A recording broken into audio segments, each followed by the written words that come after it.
Hey everybody, Rex Bear here with Leak Project. Tonight, we have guest Len Saputo, doctor, holistic health practitioner, author of the 2010 Nautilus Gold Award Book of the Year in Health and Healing, titled A Return to Healing, Radical Healthcare Reform and the Future of Medicine. Now, Len created a fantastic website called drsaputo.com. It offers a stunning library of nearly 2,000 media files, audio, video featuring Dr. Saputo, his wife Vicky, RN Francesco, and an amazing array of health and wellness experts from around the globe, discussing information that is custom delivered to the individual. This is made possible utilizing the Wuji Tech environment software that was designed by Francesco and his team of programmers who have been developing this state-of-the-art technology for over 10 years. Now tonight, we are going to discuss the Band-Aid approach to healthcare today. Then we're going to talk about Dr. Saputo's approach to many of the same ailments and diseases. Len, thank you so much for joining us tonight here at the Leak Project. How are you doing? Great. Thanks for having me here, Rex. It's a pleasure to be on a program that's not afraid to say what the truth is. Oh, well, I certainly appreciate that. That's one of the reasons the Leak Project was started, because the mainstream media is controlled by 6 corporations, and they basically are a mouthpiece to whatever corporation is going to fund them the most money for their advertising. And, you know, you have been a doctor and been in medicine now for, almost 50 years? You got it. I mean, so you've definitely been around the block. You've seen some amazing things and had some amazing experiences. And if you would, for our listeners, Len, just tell them a little bit about yourself, a quick, brief introduction, and then we'll go from there. Okay. I was somebody really committed and still am to helping people. That's what healthcare is about. The problem is that medicine has become a business. It's not really a service anymore. And it's the bottom line that counts, and that's return on investment to stockholders. So everything has changed, and I've watched these transitions occur over the past several decades, and it saddens my heart to see the care taken out of healthcare. So more than ever before, I'm committed to seeing what I can do to do my part to explain to people what's happened, because I've watched this transition occur for 5 decades now. And I think there's a lot that we can do. And what we're going to find out when all the dust settles is that the buck stops with each one of us, because it's not just the big bad guys, okay, that are into money and are trying to have power and control over us. It's also about us standing up for what's right and not being so vulnerable to what we see happening in politics and in business and in law and in medicine and religion and sport, because there's a fatal fundamentalism that goes across all boundaries of our culture. And it all points to the same thing. It's about narcissism. It's about I, me, mine, mine. It's not about what it should be, which is what can I do to make the world a better place? What can I give? What can I share? How can I spread love and build community? That is what America needs. And if we had that, we'd have a whole different system than what we have today. It wouldn't just be about how much money can I make from something. It'd be about how much can I do for this person that I'm with? Say I'm a doctor. How much can I do for my patients to make them feel better and to know more about who they are and look for root causes for things and look for the deeper issues that determine why people get sick. That's what real healthcare should be about, and we're a long way from it.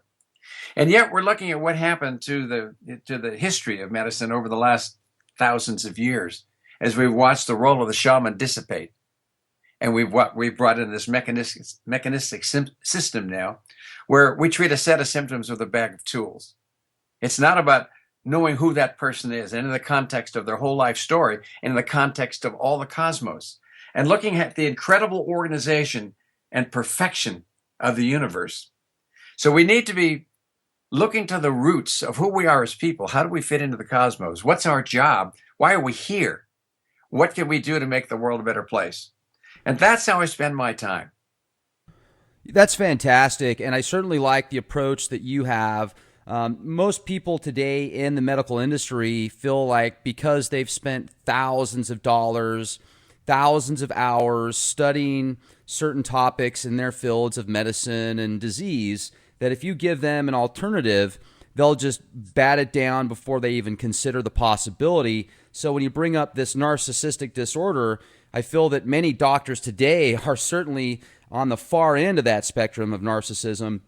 And one of the things that I've noticed, I'm 38 years old, and one of the things I've noticed over the past 25 years is these designer diseases, I call them, because it seems like so many people out there today are complaining about some type of neurological disorder, whether it be nervous leg syndrome or autism or Asperger's or some, autoimmune disease where their immune system attacks them. And I'm like, okay, so what could be the cause of this? Could it be the pharmaceutical drugs? Could it be the genetically modified foods that they're eating? Could it be the programming in the television, a disconnect of family, a disconnect of spirituality? Is it a combination of all of these? Probably. However, I think that the biggest problem today is with health issues is people are force-fed, babies are force-fed 38 vaccines by the time they're like 5 years old or 6 years old or something like that. And you also look at the autism spectrum disorder. Now it's 1 in 50 kids. Back in the 70s and 80s, it was 1 in 2,000 kids. If you look at how many vaccines people had back then, it was between 7 and 10. Now it's 38 by the time you're 5. So do you think there's a connection there, Len? Everything you said there is right on the mark. It's not the whole story. And I want to go back to your first part where you were talking about what doctors do today. And I have to tell you, I don't blame the doctors. I don't think they're the problem. They're the victims. They're the ones who are put into a training program that is geared, absolutely designed perfectly to make people follow a certain kind of medical practice. So who is organizing medical practice? Where do medical schools get their money to teach students? And how do doctors make up their mind how they're going to practice? And that comes from where does the money come from to run a medical program? Where do we get our continuing education programs? Where do we get those? And behind all this is a big money system that's put out by Big Pharma. So Big Pharma is a corporation that makes hundreds of billions of dollars every year. And they're not going to give up their turf because the standards of success by today's culture is money and power, unfortunately, because that leads to the narcissism and all the kinds of things that stem from it. So I don't blame the doctors. They get brainwashed. And when you get brainwashed for 10 or 15 years, and it's under the kind of pressure that doctors get when they go through their training, because it is not very easy, you come out all beat up. And when you've learned something over and over and you have to give the answers that are required by courses and the universities where you're being trained, you learn those answers repeatedly. They become part of what you believe. So it's like a reflex. When I finished my training in 1970, okay, I would think of a disease and I would think of a drug. I'd think of cholesterol problems, I'd go to Lipitor. I'd think of a disease, I'd go to a certain antibiotic. I'd think of whatever, and there would be a system where you look at reflexes that have been built into you by repetition.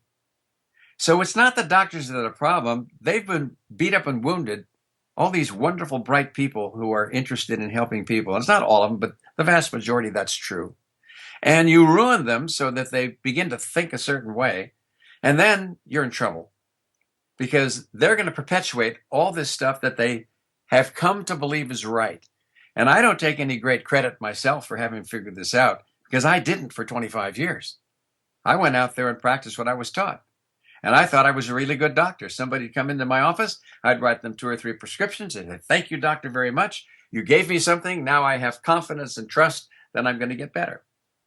Well, it's a nice system for making a lot of money for Big Pharma. It's not a good system for trying to figure out what the heck went wrong with the healthcare system. And how do we get into this idea of HMO medicine where we've got people who aren't doctors at all that are telling us how to practice medicine. And it's not like we know it all because, let's face it, a lot of what we do isn't right. That's why it changes every few years. A few years ago, fat was bad for you. Today, it's good. So you have to begin to look at things in a more detached way, and it takes time to get that brainwashing out of your system. So I don't fault the doctors. I fault the system that's behind it. And they're very smart, and they infiltrate everything. I mean, look at your TV set. You turn on TV set, every other ad is from what? Big Pharma. Right. And they're trying to tell you to take their wonder drug and making it look way better than it is and lying to you about what it does.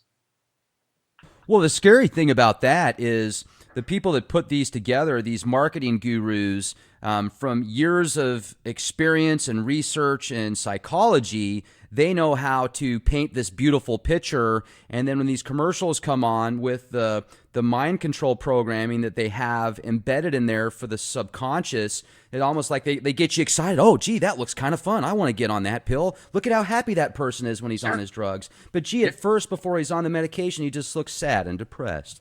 Yeah, right. So what we have is a wonder pill here, right? And then we look at what those pills do, and hundreds of thousands of people die every year because of the effects of drugs. Right. Which are the expected side effects. So it's not something that's a surprise. There got to be at least 100,000 deaths every year. And that was a study done in the Journal of American Medical Association, I don't know, 15, 20 years ago, that showed that there were at least 100,000 deaths from the expected side effects of drugs in hospitals only. Then you look at people outside the hospital and people who are having the unexpected effects of drugs because they're not used right or something goes wrong, and you've got a big number in front of you. And when you add that all up, you're looking at close to 1 million deaths every year that result from the medical profession in one way or another. And that doesn't mean that that's all bad. I mean, the deaths for sure are. But if you're looking at the benefits of it, who looks at that whole package? Who's to say that we're getting more benefit than we are harm from drugs? When you're putting millions, tens of millions in the people in the hospital every year from the effect of drugs, that's a big problem. Well, and that reminds me of a good friend of mine that is probably about 150 pounds overweight, and I've just been watching him kind of eat himself into this ginormous person. It's really sad because he's a good person. He doesn't do drugs. He doesn't smoke. He rarely drinks. He was in the military, and he had a bad childhood, and I kind of think that his eating is his it is his drug. That's his comfort. That makes him feel better. And the doctors would continue, because his wife would have him go see the doctors continually, and they would just, oh, well, you need to take this medication for your blood pressure. Oh, well, you need to take this medication for your cholesterol. But none of them would say, well, you're about 150 pounds overweight, so maybe you should go on a diet and exercise a little bit or eat healthy. No, we're just going to give you another pill.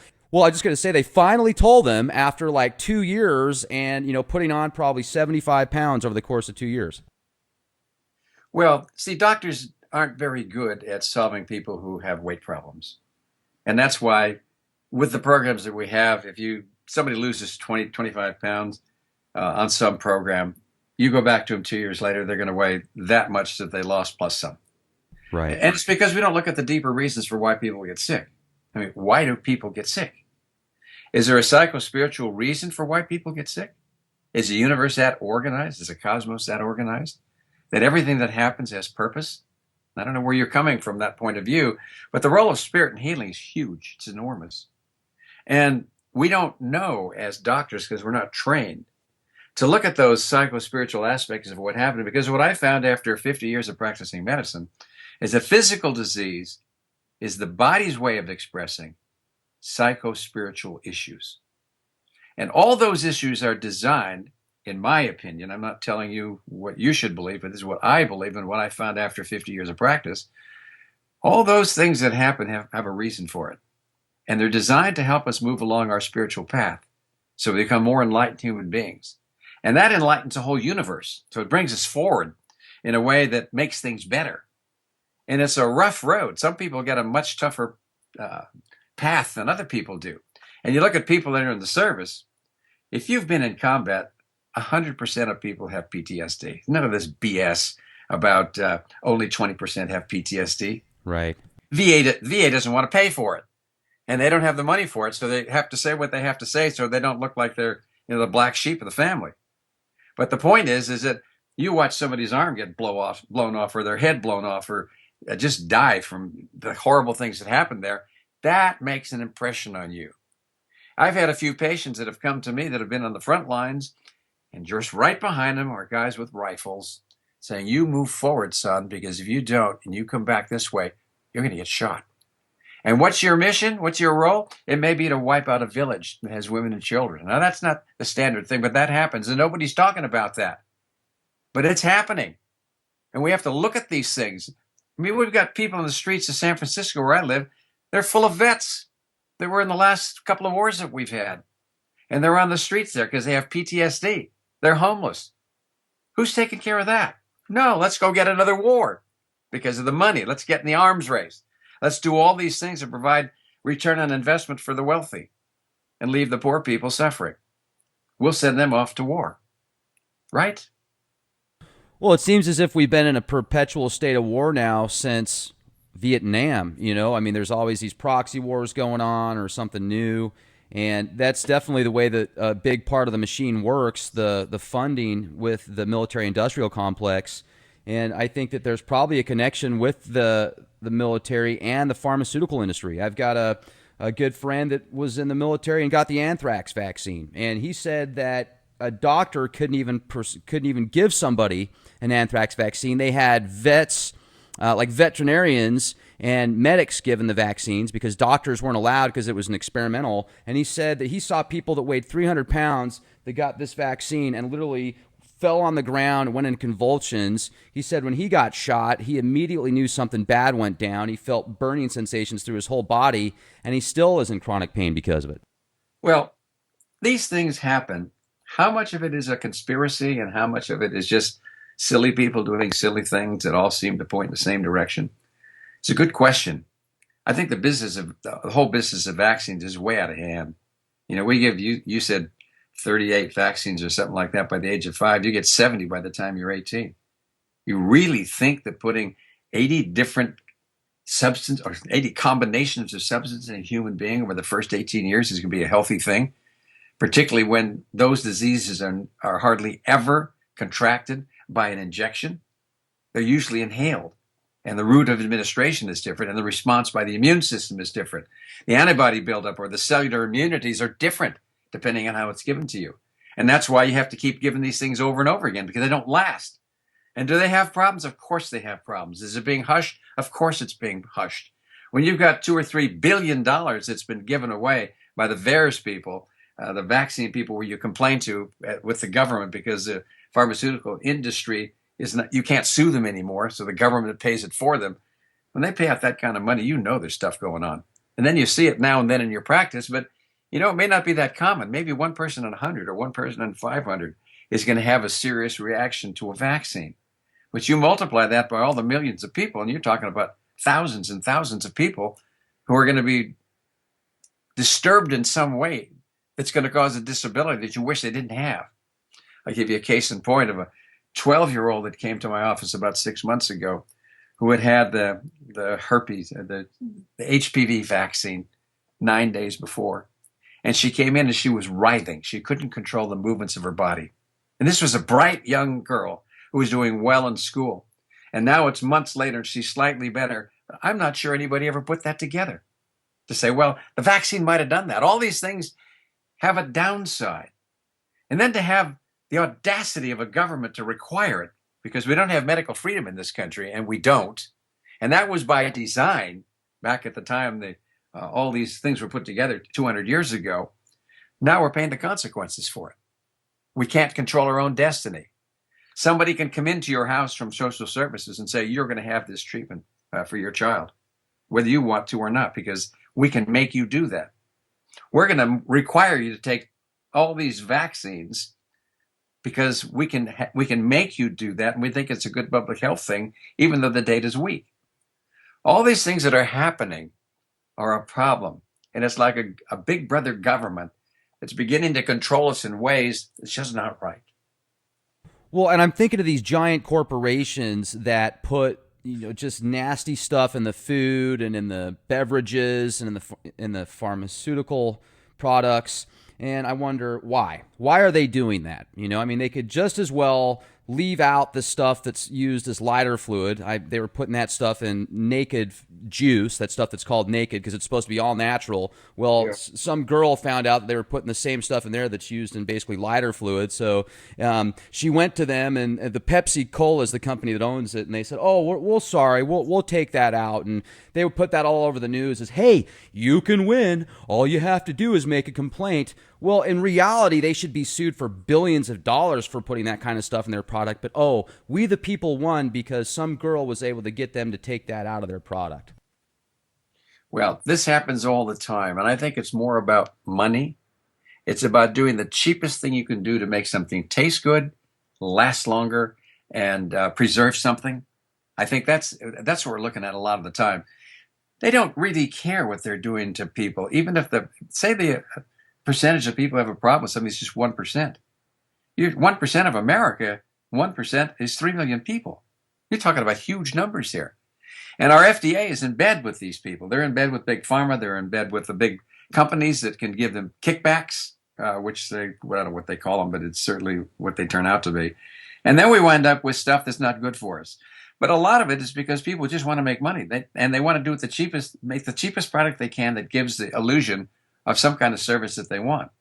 I mean, when you can sell diet drinks, okay, across the country and know that it increases the risk for diabetes, heart attacks, hypertension, and death, I mean, why would anybody buy that? We know it, but we do it anyway. And it's because they have advertising. They got lots of dollars. They have lots of connections with the FDA or the CDC. So we've got a problem that we don't really take a hard look at enough of the time. So the public needs to start taking more responsibility, and we're so beat up that we've almost given up. And that's why, and I hate getting political here, but I'm going to for a minute. Oh, please do. This is the Leak Project. You should. All right, well, these are why people are voting for this idiot Donald Trump.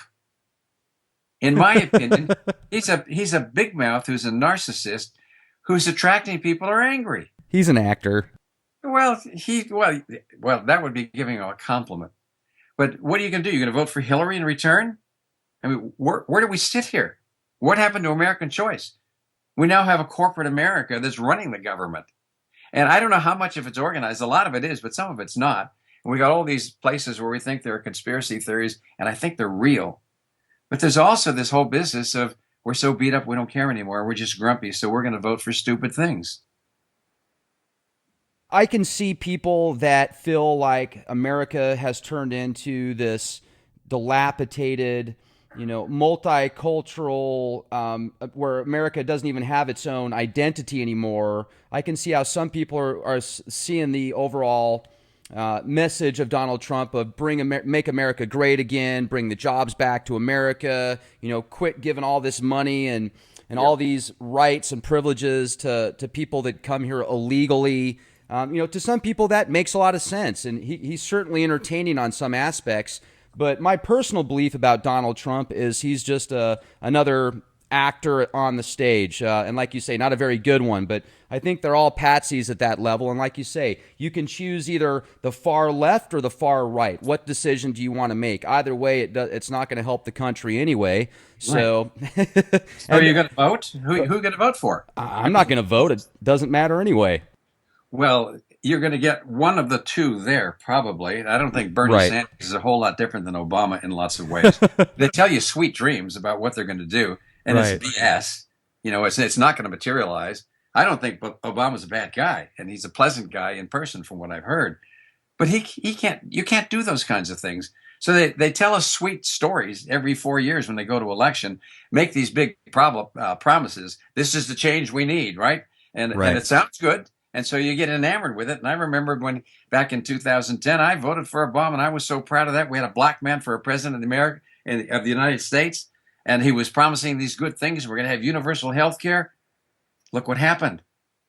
They were empty promises. Not that he might not have had the intention, but he certainly didn't produce something that was like he said he would. And maybe people lied to him. I don't know. But I think there's power behind the president. I don't know where it comes from. That's huge. You said it right there. Pardon me? I just didn't mean to interrupt. You said it right there. There's the people behind him that groomed him and put him there. Yeah. Oh, that's for sure.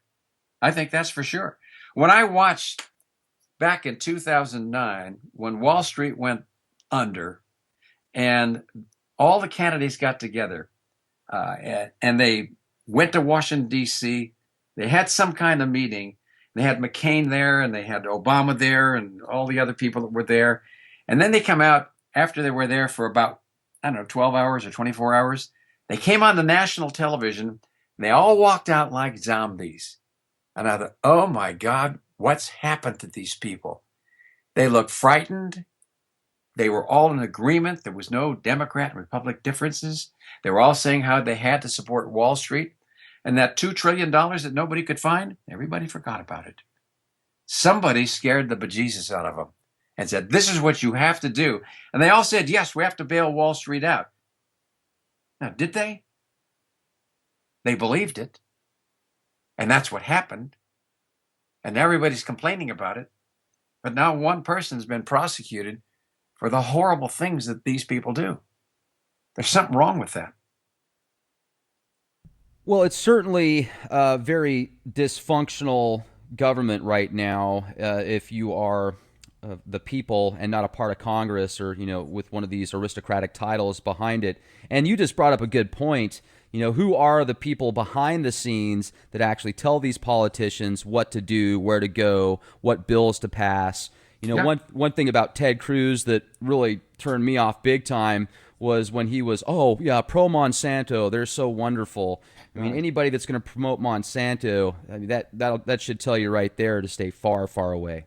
Well, this guy wants to be president. He'll do whatever he can to get money and say that he won't.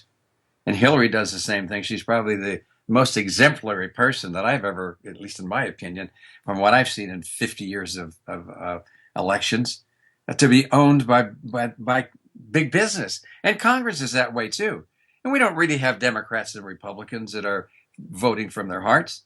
When every single Democrat votes one way and every single Republican votes another way, as they did for universal health care, something is radically wrong with what's going on. They're being told what to do. And what happens? We got good people coming from the grassroots of America who are coming out and they are going to Washington, D.C. with the idea of making the place a better place. And within a few weeks, they're not the same people anymore.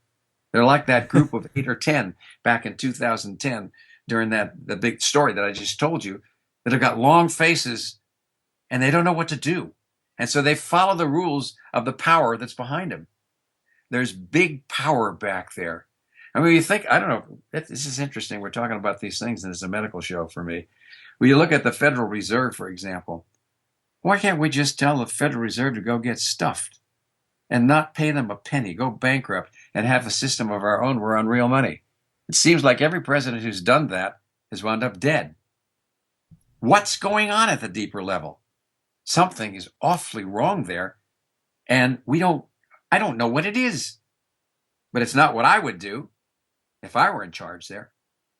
And that's the thing, is we live in a society that feeds off of dark ecstasy at these higher levels, whether it be politics or the death care industry, what some people call healthcare, whatever.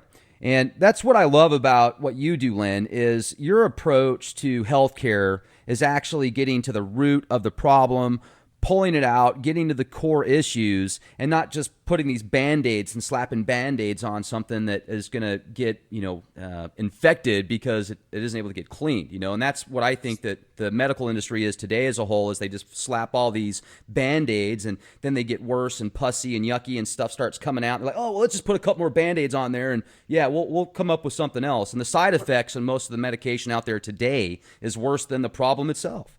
Well, some of that's true, but it's not done deliberately by doctors. When somebody, I did 35 years of ICU and CCU medicine, so I know medicine pretty well. And I'm still actively full-time practice. And I pulled out of the hospital because I don't want to do this anymore. I don't want to practice that way. What we do today, or what we have done, is we've given away the soul, the heart and soul of medicine. So it's now become an economy. In fact, the whole U.S. is not a democracy. It's an economy. And so we look to the almighty dollar. And so if we're doctors and we work for some big corporation and they want to have a bottom line that has profit, they're going to find the quickest way to get people back on their feet and back to work. That's what makes the most sense. And so they have these protocols now that are one-size-fits-all protocols. And we use this system of drugs that has some value. I mean, we don't want to throw the pharmaceutical industry out. We want to do what makes the most sense. That's why I created a system of healthcare that's called health medicine. And that is built on 4 premises. One is that we got enough disease to go around. Why don't we get together from all different disciplines? The shamans, the Chinese medicine doctors, Ayurveda, Western medicine, Native American medicine, anything that homeopathy, whatever, chiropractic. And let's see if we can work together. We might do better than if we have this independent adversarial system that's fighting one another so that it's only my discipline that's the best. So the doctors are outrageous and say that the rest of the disciplines don't know what they're doing because they're not science-based. And that's another long story we can come back to. And the homeopathists are saying, oh, no, you guys are just jerks. You don't even know what we do, and you already have opinions about it. The chiropractors and the Chinese, it's adversarial. It's a universal flaw in how we think and act. So integrative healthcare is absolutely the right way to go. And that doesn't mean leave anything out. And there's an order to how you do that. You don't start out with medicine as the first cab off the rank. Why would you do that? Because then you've got drugs and surgeries and technology is what you're doing to treat everything. We use drugs and surgeries and technologies. And we should be looking at natural things first, at lifestyle medicine. Lifestyle medicine is a beautiful way to treat things. If you eat right and exercise and sleep right and your stress is low, you weigh what you should and you've got a meaningful purpose in your life and you know why you're here and you're motivated to build community, it's going to be a better world than what we got now, the way we're doing it. And that should be the first rung. If that doesn't work, then you can get a little more aggressive. Be thinking of things like chiropractic or acupuncture or herbs or things that are relatively non-invasive. If that doesn't work, then you get a little more aggressive and you can start looking at using more nutritional medicines and things that are natural to help people get better. If that doesn't work, now you start looking at, well, these people are really sick. Maybe they do need a drug. Maybe they do need a surgery or a technology. So there's an order to what we do. We have to pay attention to that and use our common sense for how we're going to do it. But we've got so much business running everything that we've got doctors who have the lead role and the others are picking up the crumbs and fighting over it. And that's, of course, what they want us to do at the highest level. And that's why medicine is there. The practice of medicine is there. So integrative medicine is the first important principle of health medicine. The second one is, why don't we look at the whole person? Why do we just look at their symptoms? Why do you just treat the cough and forget about why the cough came on, or why the person got congestive heart failure, or why their blood pressure is up, or why they've got the ulcer? Why don't you look at that? Wouldn't that be a very interesting story? And then look at the spiritual side of what's behind that if you really want to go deep, if you think you can. And of course, very few disciplines are trained to do that, so they don't. And so holistic medicine, looking at the whole person, body, mind, emotion, and spirit as a single thing, and not look at it in a reductionistic way. Nothing fries me more than looking at what I call reductionistic holism. That's kind of an oxymoron. Yeah. Divide things into little pieces and then go back and say that we can look at the lung or the finger or the kidney or some other thing and think we got the whole story. So we got all these specialists that can't see the forest, from the trees. So holistic medicine becomes important. So it's integrative, holistic. It should be person-centered. We should be working with people doing the kind of thing that they want to do. Why? Because it makes sense. They're committed to it, and they're going to have a positive attitude about it. So it's holistic. It also needs to be person-centered, and it needs to be preventive. So the 4 things are integrative, holistic, person-centered, preventive model that looks at how you work with people on their terms to look at the underlying cause for why people get sick, rather than just turn on your TV set and go take some drug that's being advertised to fix your bladder that won't stay silent. There's so many things that we just get brainwashed into that we don't think about. And we have to get away from this divisive approach that we have or it's going to be medicine, not Chinese medicine, or it's going to be Ayurveda, or it's going to be some other thing. And have an open mind and work together as a team of people who are sharing and giving and loving and building community. That's where the real problems are. Rather than picking apart things the way that we do, we don't have to have elaborate theories about why things are like they are. We just go back and find out, what the hell are we doing? How do we think? Are we in a positive frame of mind where we're wanting to have a group of disciplines or people work together as a team and say, how can we make something better? Or am I going to tear you down so I can get the job and I can make the money and I can have all the things that go with the profit that I make? What's your epitaph going to say if you do that? Not going to be too good. And what's more important than your epitaph? Anything? And another thing, too, on your website, drsaputo.com, I mean, you've got 30 different applications or modules on how to help with certain things like ADD, Alzheimer's, autoimmunity, and stuff like that. Yep. And I know that the body, each cell has its own process and its own role. So when you take this whole approach, how would you help somebody with ADD or ADHD? Okay, well, first of all, it's so overdiagnosed, it's a joke. Okay. 5% of the population or 10% has ADD. What, are you kidding me? There was a guy at Harvard, his name is Joseph Biederman, and I don't mind saying his name because the guy was a total flake. And what he tried to do was convince everybody that these kids with ADD actually had manic depressive psychosis that was mild. And he wanted to treat it with a bigger and better thing. So he got a pharmaceutical company behind him. He got millions of dollars to build a center. And then the truth leaked out. Project Leak or Leak Project. That sort of thing came out. And now the guy's in disrepute. Well, that's happening all over the place. There are ways to treat ADD that have nothing to do with drugs. Do you really think this is a magic drug that's going to solve the problem of ADD? And do you really think that all these kids have ADD? When we raise kids the way that we do, as latchkey babies for the most part, with two parents working, they got a nanny or they're going to, somebody's taking care of them that doesn't care that much, and they're watching all the violence and things on TV that are not in their best interest to be seeing when they're under the age of 5. What the heck do you expect? A lot of them are going to be acting out, and they're going to have no way of having role models to teach them what they need to know. So a lot of this is just psychotherapy. We got to give kids role models that make sense. We don't need to have ninjas that go out killing everybody and exploding everything. I mean, why all the violence? And then you wonder why Johnny won't sit still in school. We'll give him some Adderall. That'll take care of it, right? Well, they may function a bit better that way, but you haven't looked at the real disease. And then there are the people, the little kids and older ones that have defects in their metabolism. They have essential fatty acid defects. They're omega-3 and 6 essential fatty acids, which are those fats that our bodies cannot make but must have in order to function. When that's off, that balance is off because the body can't use them properly. They don't have the enzymes to break them down into very important chemicals. Then these kids have dry skin.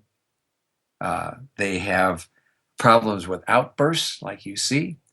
They have night blindness. They're dyslexic. They can't catch a ball. They're dyspraxic.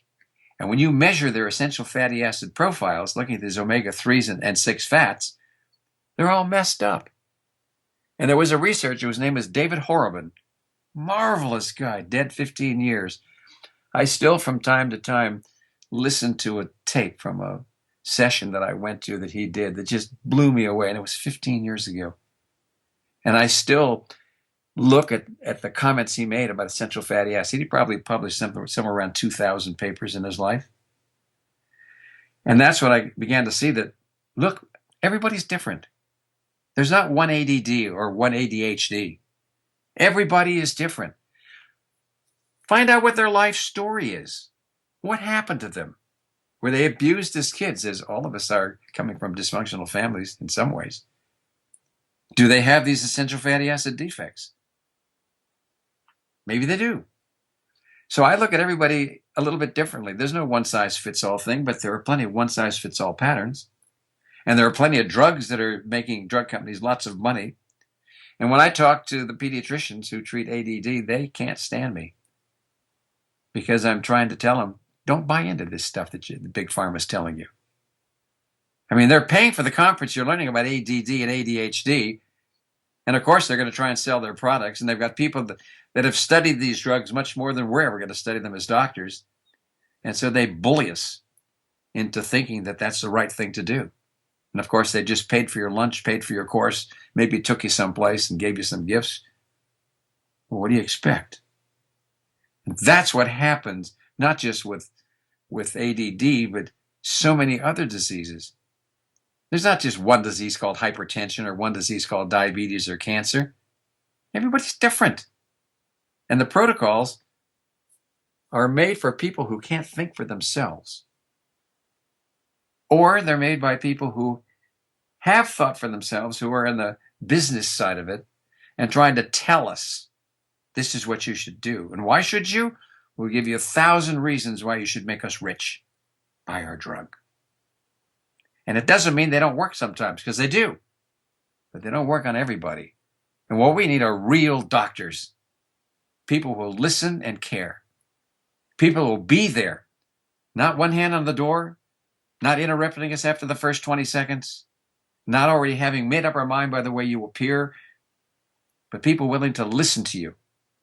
When I have a patient come to me now, one of the first things I do, and by the way, I spend an hour and a half or 2 hours with my new patients, and I bill for 1 hour. And a lot of people, I'd work on a sliding scale because my practice is not about money, but it's about trying to figure out who they are. So I let them talk, and I record it on a CD. I give every new patient a CD. When it's over, they can go back and listen to it again and see how they sounded as they were telling their story. And usually as they're telling me their woes, I'm listening to what they're saying and thinking, what happened to this person?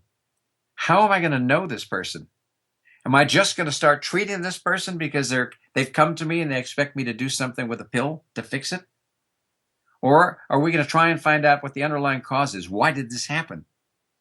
So I ask most of my patients to write an autobiography of their whole life story from birth to now and in 3 sections. Their physical health from birth to now, their emotional health from birth to now, and that's usually a doozy. And lastly, their spiritual health from birth to now. And for a lot of them, they're pretty short because they don't even know what it means. And then when they send that to me, I read it on my own time. I get to know who this person is. And it might be between 5 typewritten pages, single-spaced, to 100 pages. But that's where the story is. That's where you have to listen to what's happening and know what's the right thing to do for this person, because until you walk in their shoes, you can't judge them. You haven't been through what they've been through. You don't really know what it's been like, but they can tell you about it. And if you listen carefully enough, they'll tell you what they have, they'll tell you why they have it, and they'll tell you what they need. But you got to listen. And you got to get all this stuff that was taught to you about 5,000 different drugs you can use to try and block this symptom and that one, so you get them back on their feet and back to work. That's what you got to do. You got to care. Got to listen and care. And if that doesn't work, I will bring patients together with what I call a healing circle, where I get 4, 5, or 6 of my colleagues, and they all read the autobiography. And then on Friday afternoons from 3:30 to 5:30, we'll meet with that person for 2 hours. And we'll record it again on a CD, and we'll listen and care. And that session is free. Why? Because that's how you really convince people that you will listen and you do care. Not that you want their $2,500, which is what that session is worth. Now that's different than what we see in today's medicine. But that's what you have to do. It's how you have to be if you want people to really get better from the roots up. And that's what we try to do. And that's what we call health medicine. We've developed that over the last 20 years from a nonprofit educational foundation called the Health Medicine Forum. And a lot of that is what led to developing drsaputo.com, which, as you were alluding to, has 2,600 audios and videos that Vicki and I have made, either interviewing each other or interviewing people who are leaders in the field. And we put those into health assessments 33 health assessments, hypertension, diabetes, cancer of different types, etc., etc. It takes about 2 or 3 minutes to answer each assessment, yes or no or multiple choice, and instantly what come back are those audios and videos that we think apply to that health assessment based on how you filled it out. And that website is free.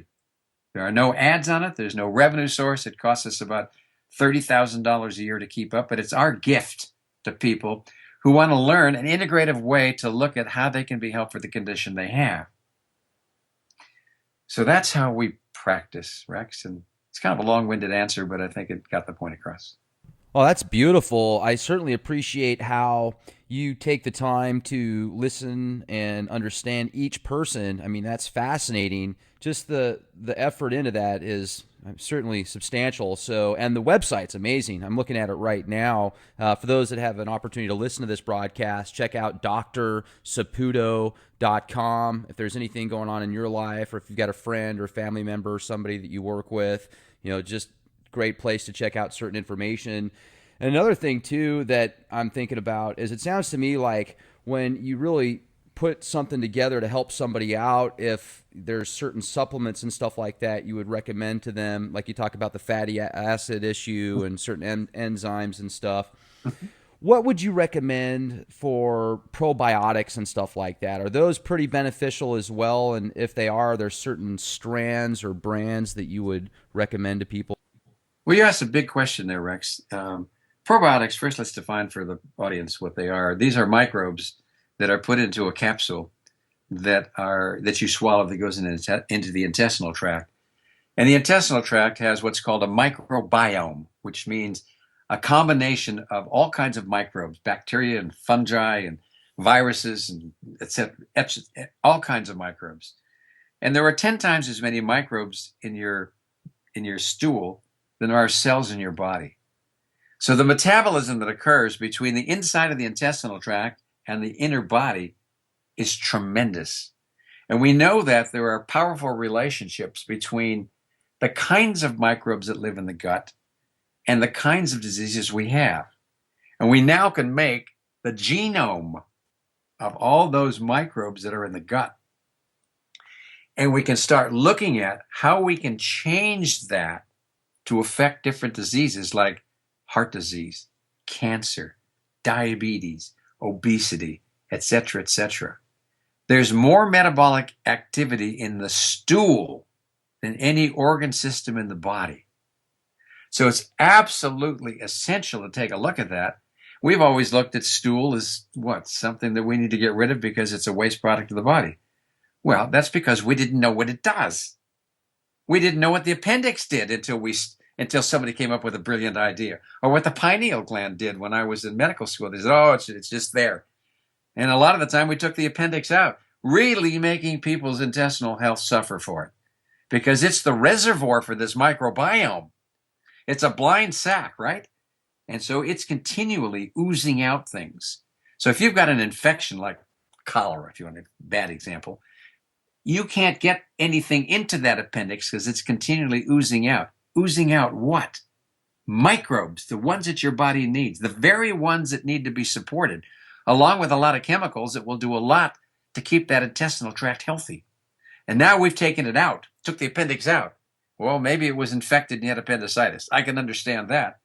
But I can't understand that we're in there taking out a uterus and saying, oh, there's the appendix. Let's do what we call an incidental appendectomy, right? And then you don't have one anymore.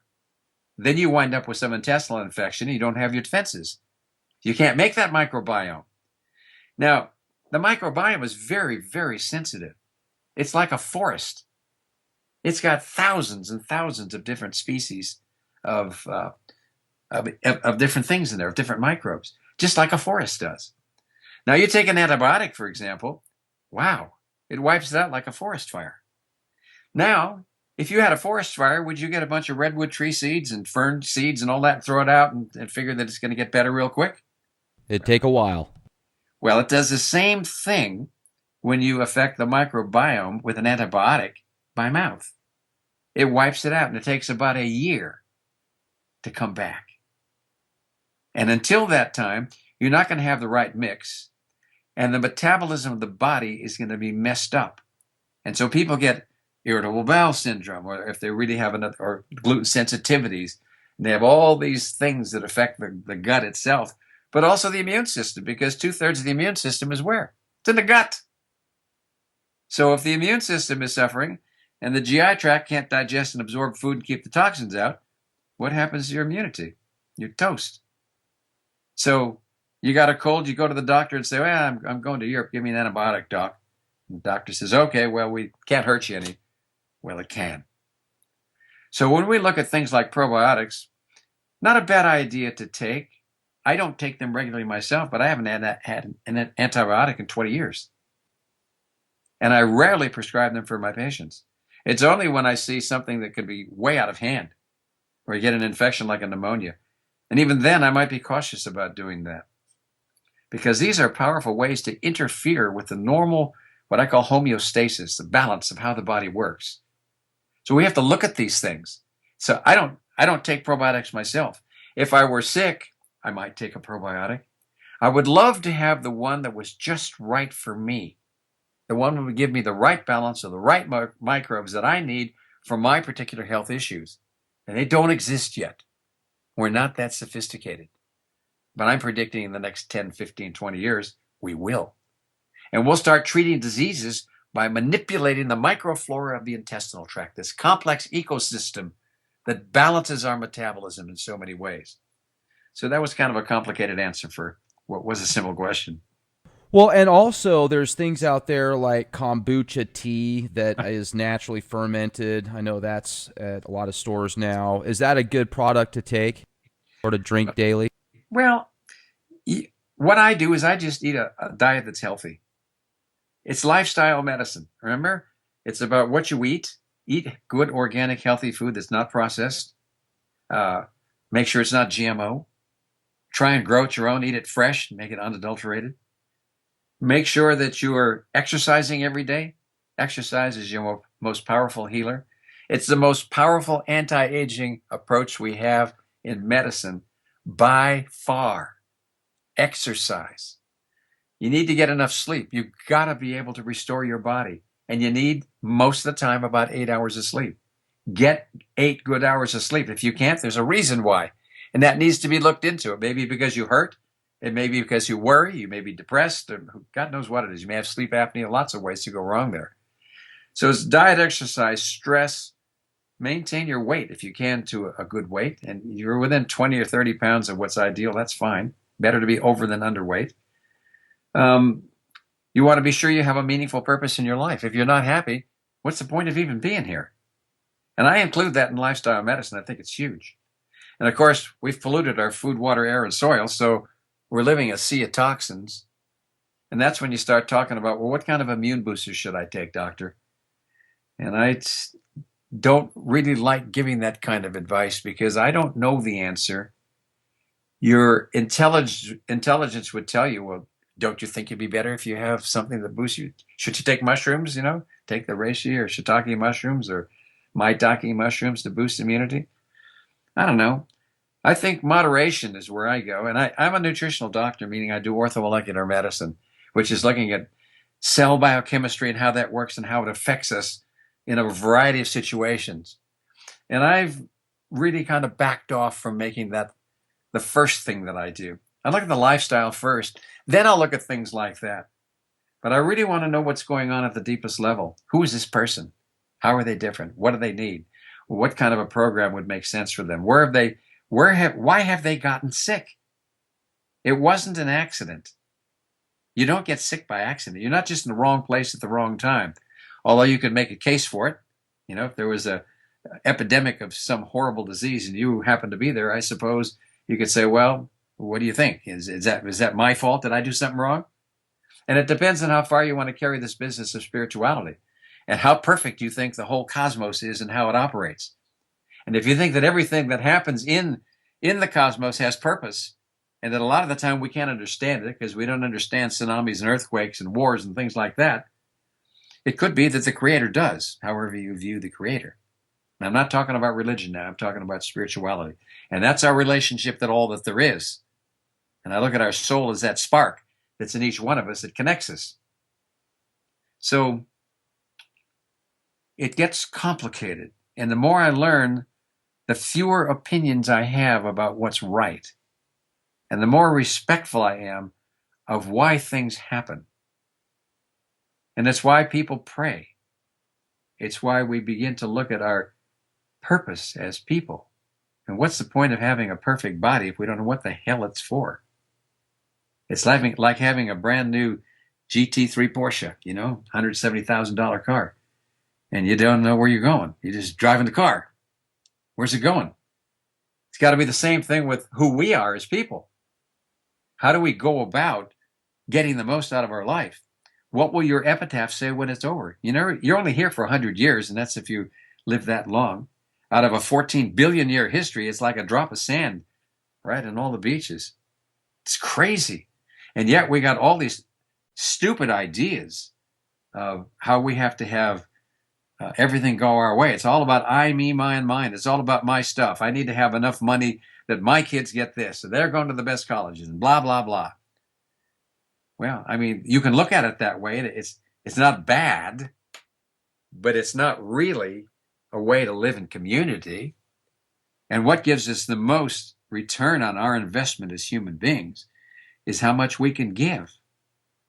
I can tell you, I feel wonderful when I have a patient that comes in that says, "Doctor, you helped me so much, thank you. But I can't afford this. I can't do it."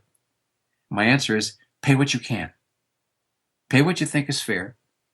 And I'll be happy to treat you to fix your problem. I've got a patient now who has back pain. It's a horrible problem.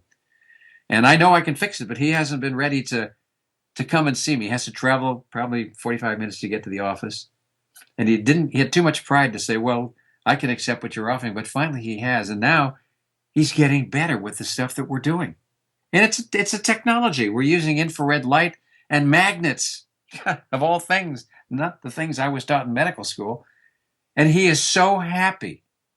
And he wants to shake my hand 2 or 3 times as he's leaving and tell me how good he feels and how grateful he is that I care about him enough to do that.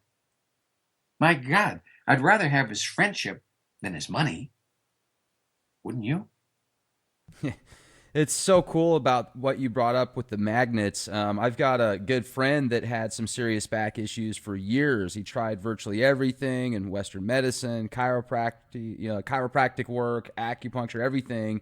And finally, his wife's from South Korea, and they tried these magnets and stuff out there that helped him out, and he's doing really good now. So that's fantastic. I certainly applaud the work that you do and helping people out. That is what it's all about. Help people out, and spiritually the benefits far outweigh the materialistic values that are here on earth. Obviously you have to have money to survive and support your family, but if you can take care of yourself and help other people out as well, that's just fantastic. And another thing that I was going to bring up is, at the beginning of the show, we were talking about some of the dark side of the way things work. And I said, well, yeah, these people tend to make a lot of money with wars and what I call dark ecstasy.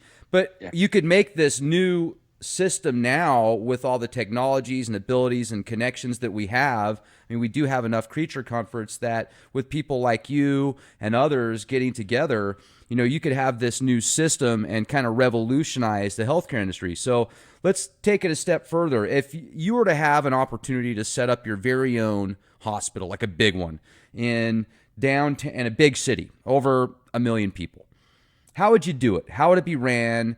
And what would you get rid of? Okay, well, I thought about this, and I've been looking for $20 million to do that. So if one of our listeners is out there and wants to check into it more, I have a whole system for how that works. First, it has to be aesthetically pleasing. It needs to be a comfortable place. There has to be sunlight. There needs to be water. There have to be soft colors. There has to be music. A place that you want to be if you're sick. And it's not like you're getting up at 6 in the morning and getting weighed and getting your temperature taken and all the things that are routine that are comforts for the staff that work there to make it convenient for them because they have lives too.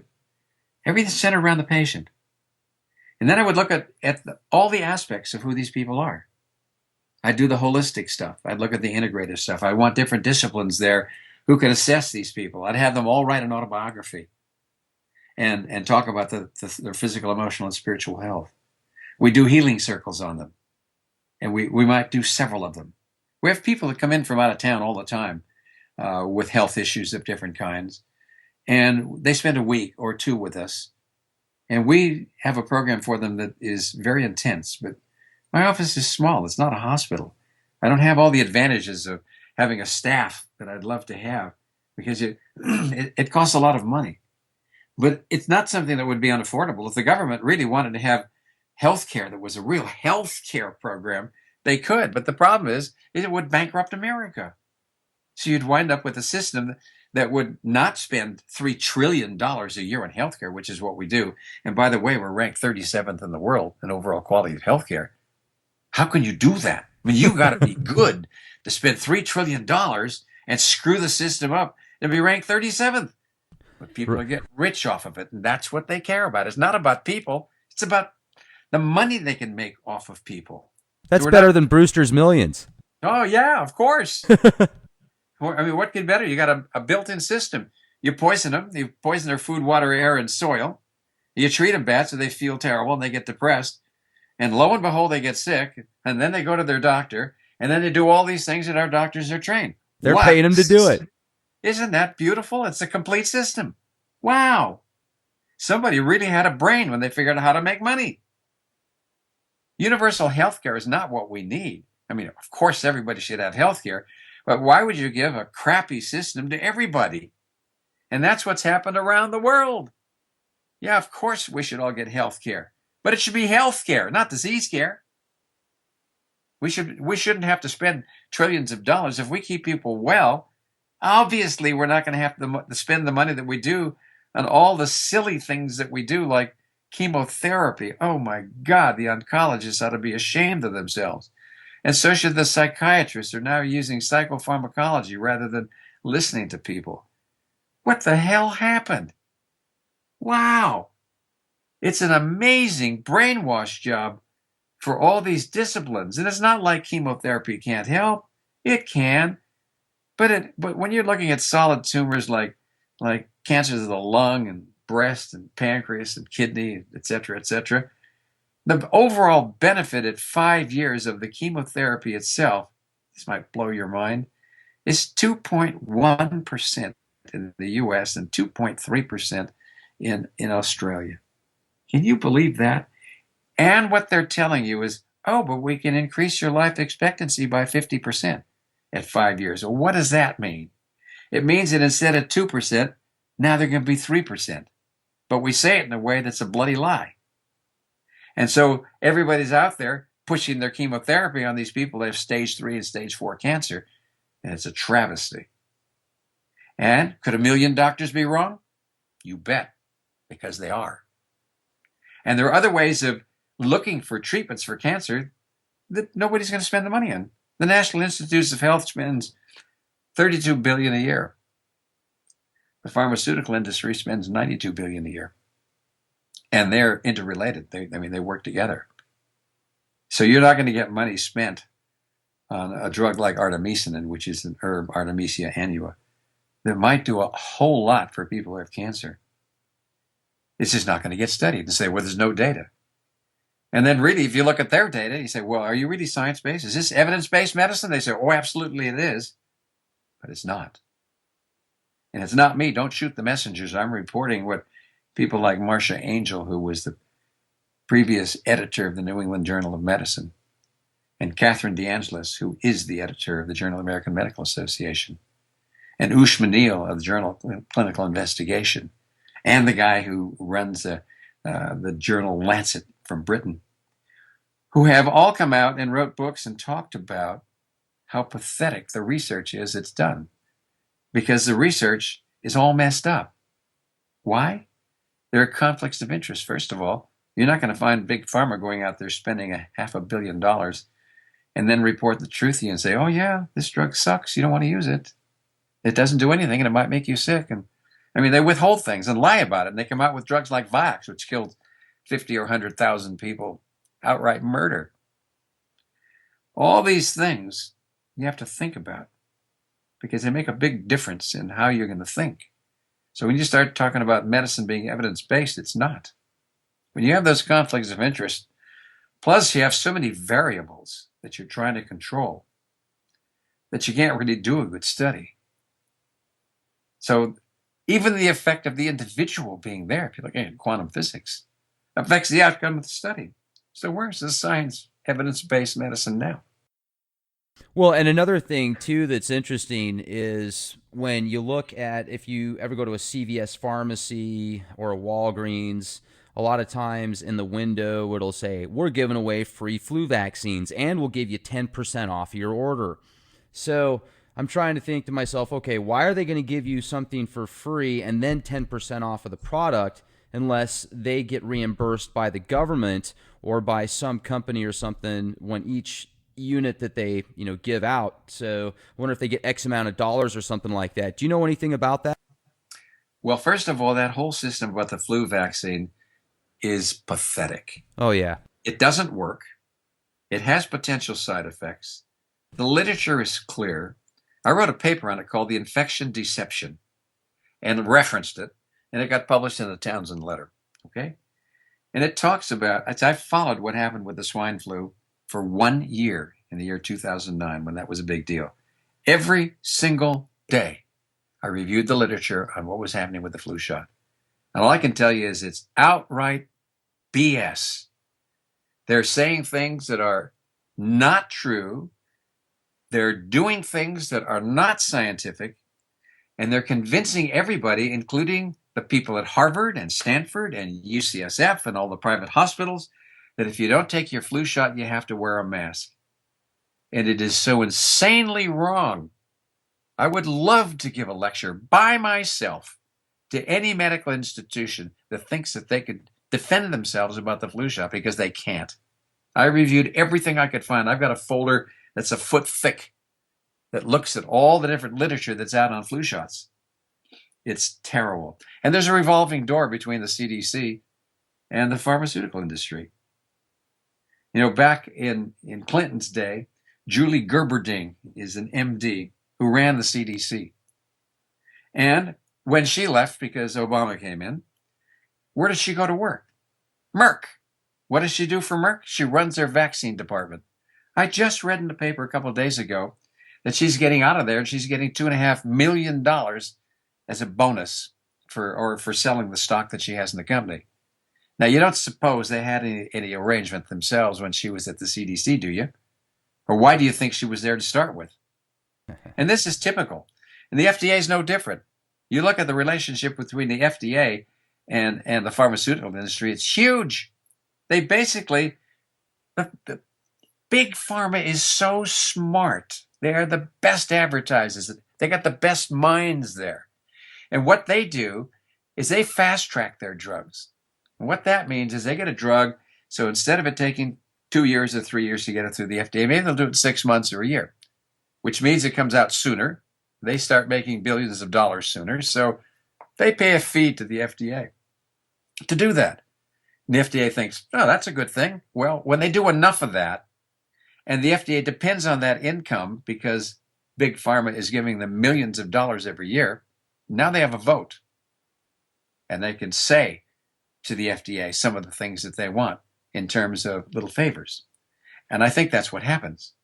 So what you're looking at is a corrupt system that turns out to give the pharmaceutical industry stock in the FDA. Isn't that the craziest thing you've ever heard? And that's what happens. So there's a lot of this stuff where there is a conflict of interest, lots of money passed back and forth, and it influences what comes into practice and what doesn't, because the FDA has a lot of power. The reason I know that from personal experience is because I've been working with infrared light for 16 years. And I can tell you, infrared light does a lot of amazing things. It heals tissues. So if I have somebody who has a neck or back pain, a disc with sciatica, who has a sports injury of some kind, who has a headache, TMJ problems, any kind of pain management problem, I can usually fix those people. In about 10 minutes, a lot of their symptoms are gone. In the case of a diabetic with neuropathy, they've got this horrible pain in their feet. It's burning. They can't walk without special shoes or they're in walkers. In one 10-minute treatment, a lot of the time, that pain is largely gone. And you do it 3 or 4 times in a row for 10 minutes and charge them $60 whole to do it. They get a lot better. Now, we did a clinical trial under the supervision of the FDA. We called them and said, we've got a machine here that works. I should say that my partner did. I don't own any stock in his company. I was just doing it because I wanted to. And said, look at the study we're designing and tell us what you think about it. Is this a study that you would approve? And they said, well, if you do this, this, and this will be okay. So we said, thank you very much for the advice. We went back and did the study on 120 patients from one of the local VAs where I live, and went back to the FDA, and they said, oh, well, that didn't come out just quite the way we think. And they hemmed and hawed and said, we're not going to approve this. So you're not going to be able to get reimbursement for this light therapy for diabetics who have neuropathy. It was like, what? And when we talked to them privately, and they said not to say anything, but I don't care what they think. In my opinion, what happened is that they basically just reneged on it. And I think the reason is because Big Pharma said, don't do that. Because if you do, it's going to cost us $100 billion a year in pain medicine. So there's a lot of stuff that's going on there. These interrelationships, these conflicts of interest, this economy that we live in, that's just wrong. And it's about greed. Where do people get this greed? Now you got to go back and look at their story. How were they raised? Why did they come up that way? Why do they think that it's better to take than it is to give and share and love? What's wrong with them? What's wrong with us? Pogo was right. We found the enemy. And that's what we're dealing with, Rex. It's a sad scenario. And the only people that can change this is us. The buck stops with each individual. Oh, well, I can't do anything because it's only me. I won't make any difference. Well, buddy, the only way you can make a difference is by those little micro steps. You don't take that first micro step, you don't take any steps at all. And it's frustrating to see the things going on as they are without doing anything to change it really, and know that within your lifetime it's very unlikely that things will change. But if you don't do that, it's impossible to change. Because the guys that have all the power, they're not going to step aside and say, oh, well, we'll give you more because you deserve more. Basically, the poor are being oppressed more. The middle class is disappearing. The really wealthy, there's only a few of them, are getting super rich. And a lot of people are suffering. And we're killing each other in wars. They convince us to go out and kill each other. Holy smoke. We must be really stupid people. Well, I would say a large portion of the population is very lemming-like. You know, they want to follow the leader, and based upon just their makeup and their conditioning and maybe their family's conditioning, it's just kind of the way that they are. So that's right. Many of the people that have the mindset to be a great leader, oftentimes they can be very narcissistic. And when you look at some of these people in power, it seems like just the biggest, baddest bully on the block makes it in, you know, and whether it's whatever position in power, and behind the scenes, who knows what they're doing, but we certainly can see the side effects and the implications of the wars and the certain industries. Like, for example, a moment ago when we were talking about how the Naked Juice, which is by Pepsi, they actually, and I was telling you it was a specific product in there that was kind of like butane. Well, there's two products. It's a Fibersol, which is a soluble corn fiber that acts as a low-calorie bulking agent, and then a synthetically produced product from formaldehyde, which I can't even pronounce it. It's called fructooligocalacalis or something like that, whatever. You know, and so, but I was wrong. They actually did give out $9 million in settlements to a class action group, which I'm sure the lawyers got most of that. Yeah, and sure. They took that product out. So now they've probably got Fibersol 3 in there, you know, which is another form of formaldehyde. Who knows? But it just seems like these corporations, the people behind the scenes, they've got to have some eugenicist blood in them or something like that. You know, like, remember when Bill Gates came out and he said, I'm going to read the quote here, I've got it.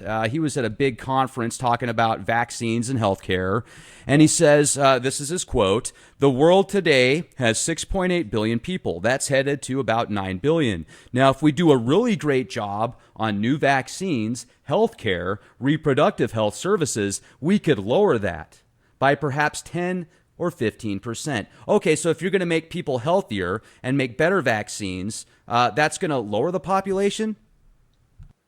Look, the problem isn't about vaccines so much. It's about health care. If you treat people with the measles vaccine in Africa, that's a good thing because there's a lot of people dying of measles there. If you give measles vaccine to people in this country, you're an idiot because there isn't any measles.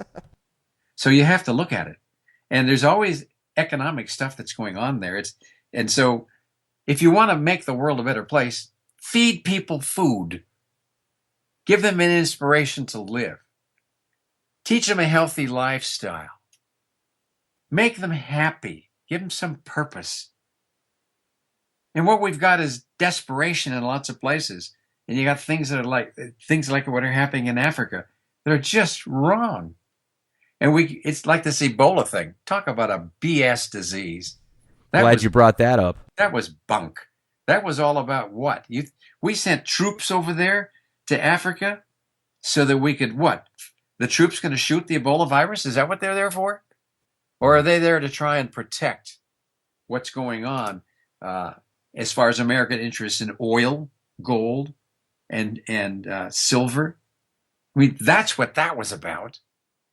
Even the people from Africa who spoke out. You know, there's a news source called The Real News. I don't know if you're familiar with that. Uh-huh. J something or other. Terrific site. Takes no money from anybody. And they're just independent people trying to report the news. And I watched a couple of shows on Ebola there and then made a few videos on it myself, which I posted on YouTube, that talk about that whole scam of us sending over troops to try and protect our interests in a disease that's no different than it's been for 30 or 40 years.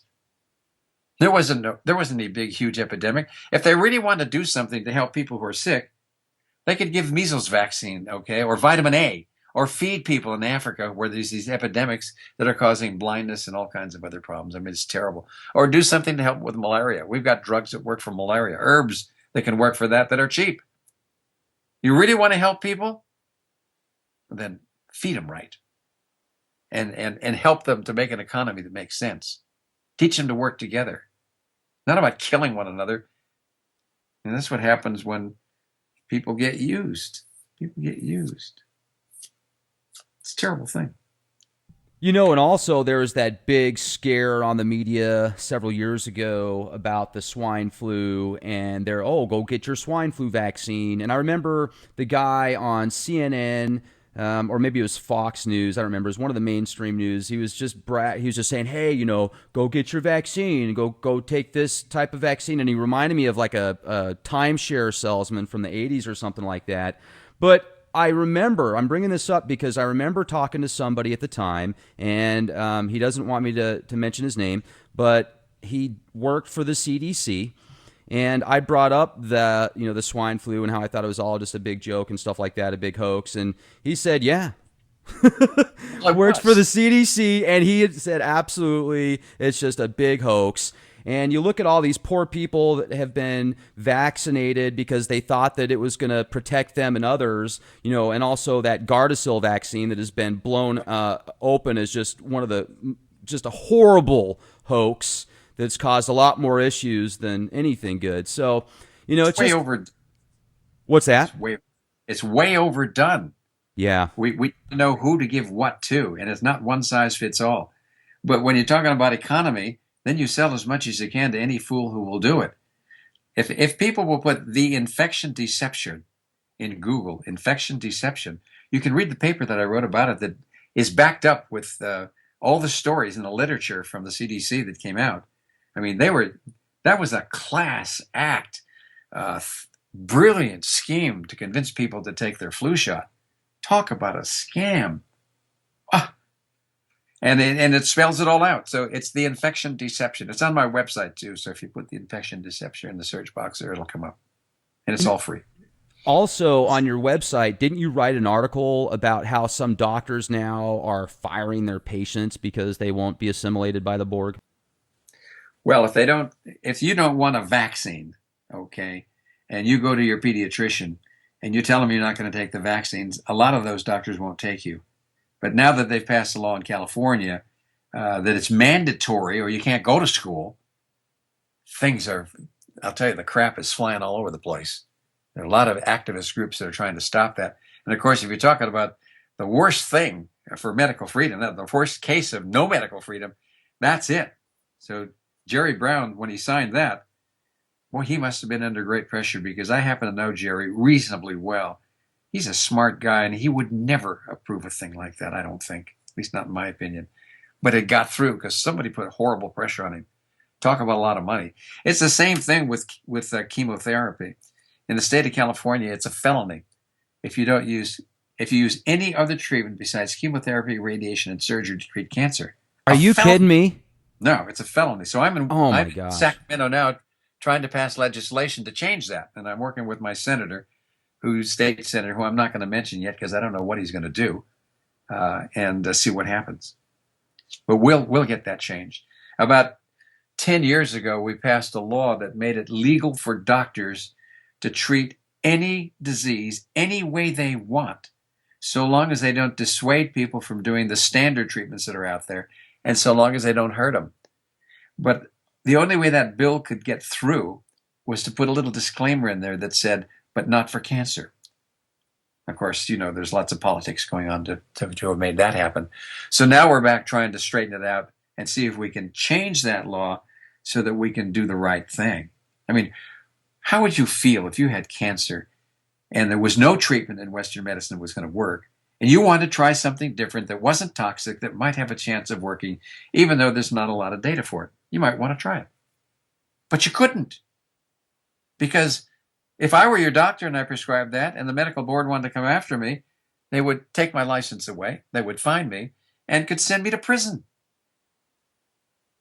That's unbelievable. That's like barbaric times. So we've got to do something to reclaim medical freedom in this country. We need laws at the national level that change that. Our Congress should be doing that now. But no, they're not. It's crazy.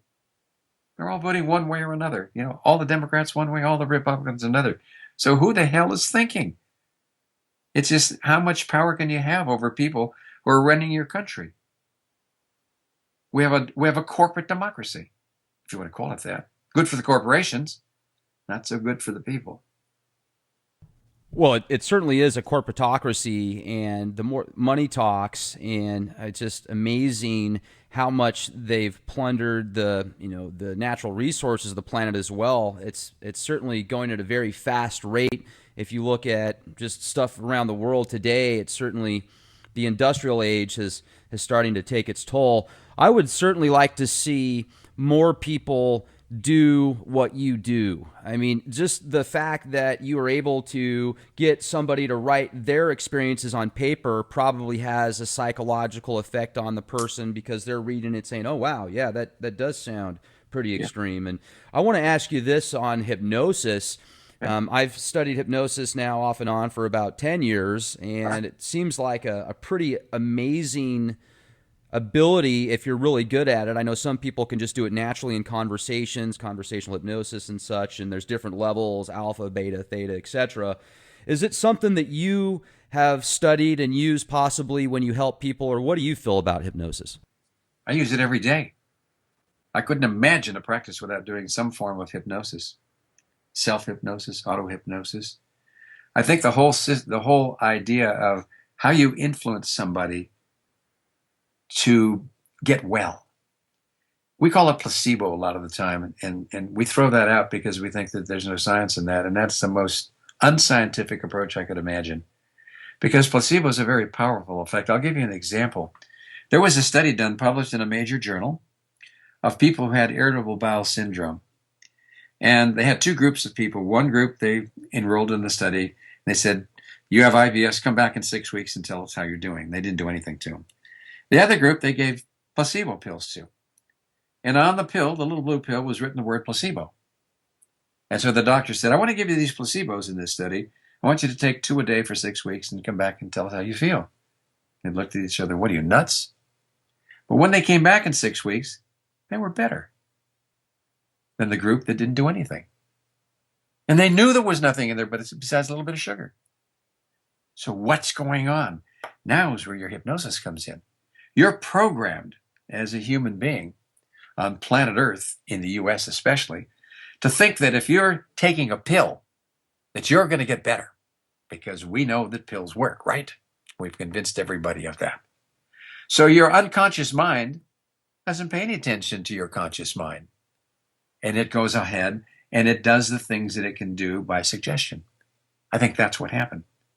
So this whole business of helping people to use their imagination and to go into that sacred space where you connect with spirit, where you're in deep concentration and really present, is a very powerful way to spend your time. And if you have a positive outlook on things, and it doesn't mean that just because you do, your cancer will go away. Most of the time it doesn't. But things happen. Your biochemistry and your physiology change. Even your anatomy changes. Your DNA changes. It's powerful stuff. So I'm a huge believer in hypnosis, but in a sensible way. I don't want to try and make people's or convince people that their cancer is going to go away because I'm going to do hypnosis on them, and they won't necessarily quit smoking, but they might, and it's a worthwhile thing to try. It's one more tool in the box, and a good tool, and we should be using more of it. We should be spending more time in that deep sacred place that we know that when we're by ourselves and we're wondering or praying, using our imagination. John Lennon's song, Imagine. Oh boy, power in that. Holy smoke. Think he changed the world a bit? Oh, yeah. You're on the right track there, Rex. Thank you. Another thing I was going to bring up too is I've heard a lot of statistics and reports on traveling and vacations and stuff with your family. And here in America, it seems like even if you got 2 weeks off, in many cases, you're spending all that time at home anyway, doing something around the house. So do you think that vacations, or I mean, have you seen actual studies and reports that traveling does actually have a benefit towards people's health and their lifespan in any way? I haven't seen any studies, but I played tennis all over the world in my younger days. And for about the first 3 or 4 years, every place I went, I got sick. And now I'm not crazy about that because I can sleep in my own bed. I can speak the language because I'm good at English. And I can eat the food and I can drink the water. And I'm familiar with what's going on. And there's a lot less stress. I know. I suppose it can be a great thing depending on what you like. I mean, going to someplace like the Grand Canyon could be mind expanding, right? Oh, yeah. You could go to Africa and see what's going on there in some places and go, oh my God, we got to give them water that's clean, and we have to try and give them some food, and maybe give them some immunizations for measles and some other things that are they're getting sick because of. Yeah, travel is an interesting thing. And of course, the microbiome, okay, all those microbes and probiotics we were talking about earlier, it's different in different places. And you change that microbiome, and your body has to adapt to it, and you may get sick. That's why so many people get traveler's diarrhea. Or maybe you get sick on the airplane going over because they don't filter the air as well as they should. And the guy that's got a cold in seat 2C may infect the guy in 72A, right? So I think travel is a good thing that's a break that gets you out of your routine. But I don't like to look at lifestyle as something that's punctuated with a few vacations to make the rest of it okay. Your job should be your avocation. Should love what you do and do what you love. I mean, that's what life is about. You said we need to have purpose. And yeah, we need to enjoy ourselves too. It's good to have food that tastes good and it's from different cultures. Keeping in mind that if you're not used to it, your digestion's going to take time to do it. So there's a lot of stress on the body when we travel. You know, if you go to some fancy hotel in England or Paris, it's wonderful. And it's a nice experience. But it's stressful for me. I gave a talk on the role of spirit and healing in France, in Aix-en-Provence, about a year and a half ago. And it was a real strain, some of it, because I didn't know the language. But the people were wonderful. The food was outstanding. I had a good time. Boy, I sure didn't like driving there. Right. There are a lot of things that are different now. It's didn't have a navigator, and I couldn't drive 2 blocks without getting lost. It was an excursion every time we went out. And that's another thing that I was going to bring up. When you look at the availability of getting a map or directions or finding a solution or answer to a question, it's easy to do now. You can just go on to a search engine, punch it in, pull up the answer most of the time. And with on one side, it makes people a lot more knowledgeable. Sure, I've got this information now, a part of my database, and I can access this now and tell you how to do something. But it seems like it's also kind of bringing up this disconnect with the, I guess you could say, concept of looking for the answer, or kind of it sets up your synapses and it creates them in a different form, I guess you could say, to where it changes people's physiology as well, doesn't it? I think it can, yeah. The internet is now a beautiful tool. I use it as my medical textbook. I go to Google when I learn about some rare disease. I might go into my medical textbook because they're not big enough to have much in them, and they're all outdated. The internet's fantastic. But the problem is, if somebody who's not knowledgeable about something goes to the internet, there's more crap on the internet that can dissuade you from getting on the right path that's going to help you, that you can wind up doing silly things. I had a woman in 1997 who had a little breast tumor that was a half an inch in size. And I begged her to take it out. I said, take it out. It's so simple. We know we can cure you now 75% of the time if that's the case. Just do that. She says, nope. I've been reading on the internet, and I've got these approaches I'm going to take, and I can cure myself. Well, 7 years later, she had a big black fungating breast that stunk, and she died from her cancer. Now, I'm not saying there isn't good stuff on the internet. There is. And a lot of the time, if you've got a biased mind and you're looking at Google and you're building a case for what you want to believe, you'll find data that proves anything. And then you go to your doctor, who may look at this and go, what have you been smoking? To go back with this kind of an answer.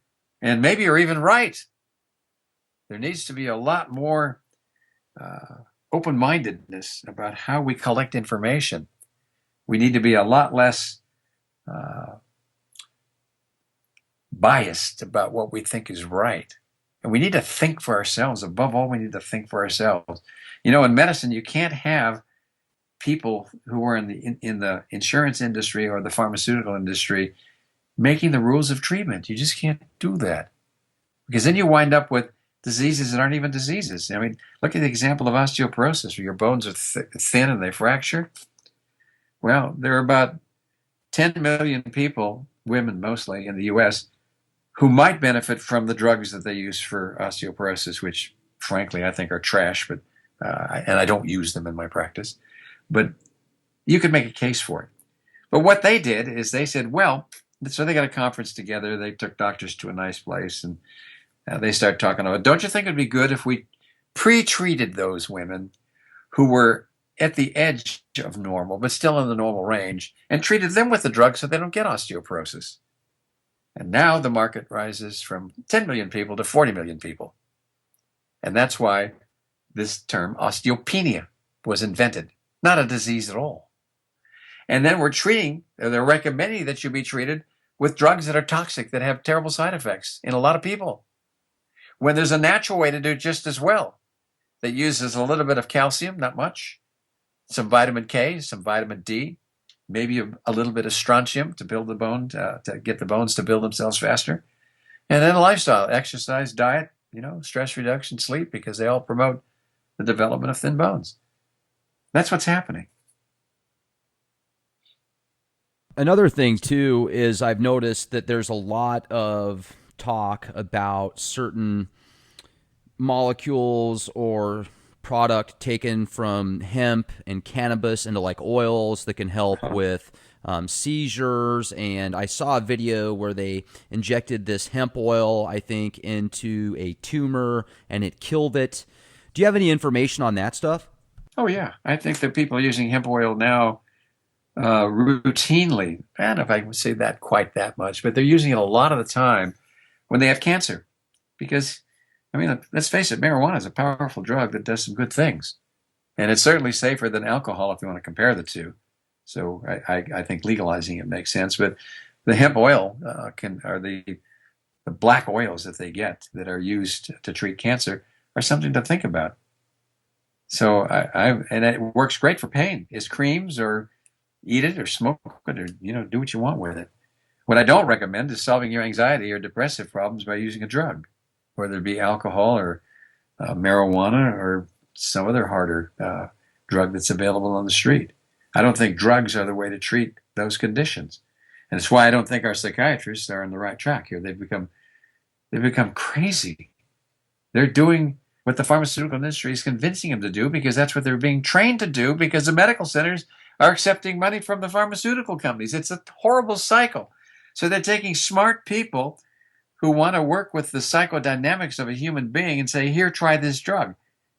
And it's like, my God, there's so many side effects and problems, and it never deals with the underlying issue.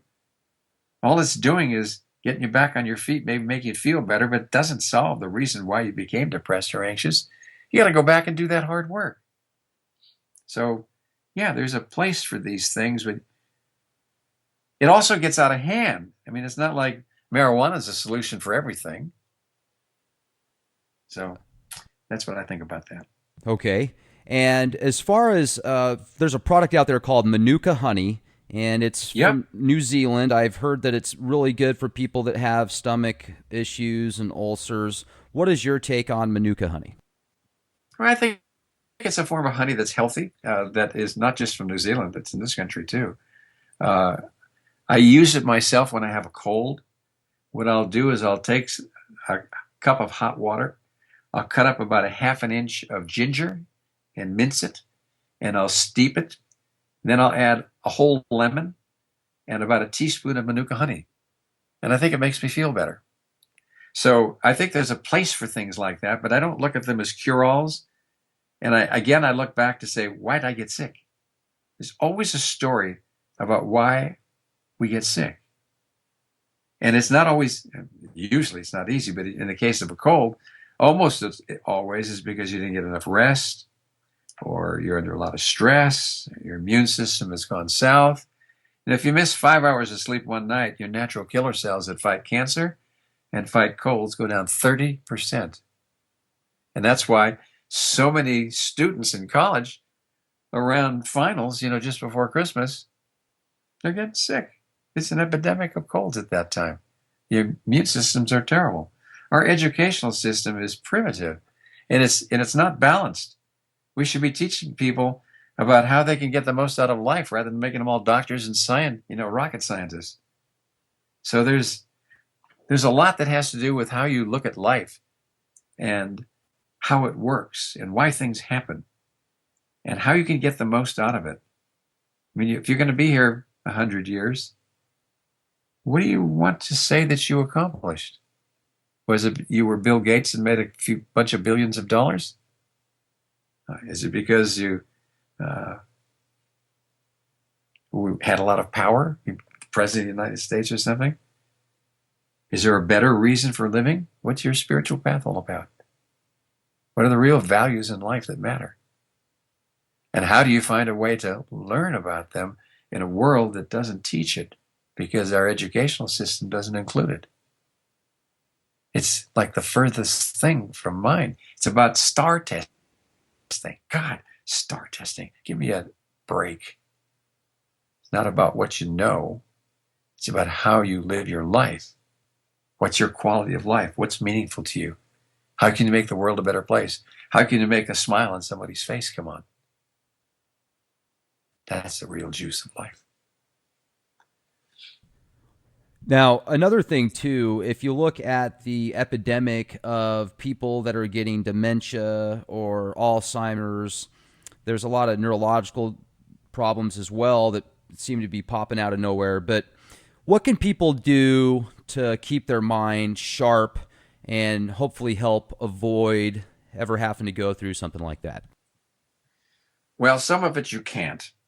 Because of just the way your genetic makeup is. You have the defects, the APOE4 gene, you're going to be at higher risk for it. And there are other genes as well. And I'm not saying you're doomed to get Alzheimer's disease, even if it runs in your family. And the point you bring up is, what can you do to help keep your brain from getting that way? And certainly what you eat makes a difference. You want to eat those, want to eat good saturated fats. Coconut oil, 6 tablespoons a day is a good thing.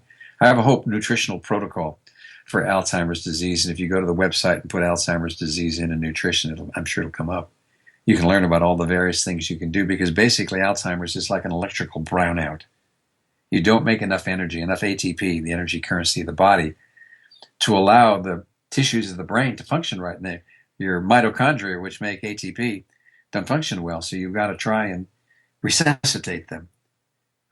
So certainly keeping your mind active, keeping your body active, staying socially active are huge things. And then if you do have early Alzheimer's disease, forget about taking those stupid drugs. I mean, there's Namenda and Aricept that everybody's taking because they don't know what else to do. So, well, you could try this, it won't hurt. Well, read the side effects of those drugs and then tell me it doesn't hurt. It can. And how much good does it do? You could argue that it doesn't do anything. And it certainly has side effects. So we're using infrared light now for that. There's a lot of new literature that shows that you can change the way the brain makes ATP energy by shining an infrared light, a powerful infrared light, into the brain. And I can't wait to see what this research shows, because I'm doing it myself on a few patients who have different kinds of brain disorders that I think I can help. And it's not like I help them all, I don't. But I've helped some. And when I see it happen, I'm going, wow, light is making a difference in how these people feel and how they function. And it's worth it. And it's not like it's a big, expensive thing. I try to make it affordable to people who come to me. And I don't withhold the treatment from anybody. They can't afford it. So some of our members here at Leak Project, also were on YouTube, had known that I was going to have the opportunity to speak with you. So they sent me some emails and asked if I could ask you if you could give them just kind of a little, I guess not necessarily diagnosis, but something to help with their issues. So I was wondering if I could just throw a few things out there for you, and if you could maybe give like a 2 or 3 minute description on what you would recommend to help with them. Happy to. Really appreciate it. So the first one was somebody sent me an email that has chronic migraines, and they've had them for years. They consider themselves to be kind of an empath, where they pick up on other people's energies, not woo-woo or anything like that, but just kind of, naturally picks up on other people's energies. This person is a nurse. That's not woo-woo, by the way. Well, I don't think it is either, but some people, that listen to some of these broadcasts, how people are. So that, yeah, okay. You're right. So regardless, they are a nurse, and they've actually recently had to go on disability just because after so many years of chronic migraines, sometimes weeks at a time, throwing up, etc. And, this person's had all the major tests and is on certain pharmaceutical drugs. What would you recommend? Okay. Most of the time, I can get rid of a headache when somebody comes to my office with a severe headache in about 5 minutes. And that sounds ridiculous. And I was stunned. I've been using infrared light for 16 years now. And the reason I can do that is because most people with migraine, first of all, don't have real migraine. What they've got is a muscle contraction headache that's in the back of the head that radiates pain through their whole head. It might be on one side or both sides. And they might have an aura, or they may not. And so treating the trigger, which is a muscle contraction and spasm in the back of the neck, with light, which in just seconds releases all that tension, makes the headache go away. And it's really fun when somebody comes in with a headache and I see them for the first time and I say, I think your headache will be gone in about 5 minutes. And they're going to me, yeah, right, doc. I've had it for years, and you're going to get rid of it in 5 minutes. And sometimes I can't. I have one nurse who I've been working with for 3 years, and she now gets Botox injections. She's on every drug you can think of. She's getting psychotherapy. She's doing somatic experience. She's doing everything she could do. She's a great patient, and I can't help her. And the reason is because there's a lot of deeper underlying issues that need to be resolved first. But for 95% of the people I see, if I work on the TMJ joint, the jaw joint, that very often is off in people who have headaches, whether they're migraine or not, or I work on the neck where the muscle contraction is with the light, or with the magnets that we use, that headache is gone in 5 minutes. And if we do that 3 or 4 days in a row, the trigger's gone, the headaches go away. And I've had thousands of patients probably that I've treated in the last 15 years that have normal lifestyles now. And it's not like it's a good idea to just get rid of all this stuff and then turn people loose. You got to look at the underlying reasons for why this happened. Why do you tense up your neck? Why did you have the problems that you're having with your life? And how do we interweave that with all the other things that are happening there? But it's compassionate to at least get rid of the pain and then say, look, this is probably going to come back if we don't go deeper and try and figure out what else is going on here. And some people say, thank you very much. You gave me what I wanted. I'm out of here. And they'll be back. And some others say, okay, I can do that. And it's more of a process that may take months. And they may need to write their autobiography and do that healing circle like the others do too. So headaches are really, somebody says they're coming in with a headache, I get all excited. I almost start drooling because I know that I can be a hero in that setting. And the hard part is looking at the deeper issues for why they have it. Okay, thank you for that. And sure. The next one is this person has hyperthyroids and was misdiagnosed for a long time, also has some stomach problems and like Crohn's possibly, and they're giving this person a whole bunch of drugs, and now they're saying they might have to take out her thyroid. What would you recommend to help with that? Well, you have to listen to these people and care about them and find out what's going on in their life first. There are 3 standard treatments that are used for people who have hyperthyroidism. There are drugs that can be used that lower the thyroid, and they can be taken long-term. There's surgery that can be done. And I've forgotten what the third one is, but there are 3 ways to treat that in the mainstream. The GI problems and the Crohn's, if that's what she has, tell me that there's a lot more going on in her body than just her thyroid that's overactive. So I would want to spend a fair amount of time with a person like that to listen and care, have them write their autobiography, try to see what it is that fueled the development of this, and see what happens. It would be a long process. This sounds like a person that is having a lot of stress, probably doesn't sleep well, and may even be depressed. Okay. And the next one is this person says that she's pregnant and she has had some issues. So the doctor put her on antibiotics, and I guess she's better now, but she's concerned about the baby, and she's also concerned because the doctor's got her on high blood pressure medication. So she's wanting to know what she can do to get off of that medication and also, do anything to help protect the baby, of course. Yeah, sure. Well, you don't want to use drugs during pregnancy, period, because all of them have the potential to cause birth defects, and it may not be a common thing, but it's something to worry about. I wouldn't use antibiotics unless there's no other way. I certainly wouldn't use it for just being pregnant or maybe having morning sickness or something like that. Antibiotics are the last choice for me most of the time. And when it comes to hypertension, there are a lot of things you can do for hypertension that don't involve drugs at all. First thing I would do is I would make sure that I, in fact, had hypertension and didn't just have hypertension in the doctor's office. That's called white coat hypertension. So what I would do is I would have that person take their blood pressure 2 or 3 times a day and keep a record of it for 3 weeks.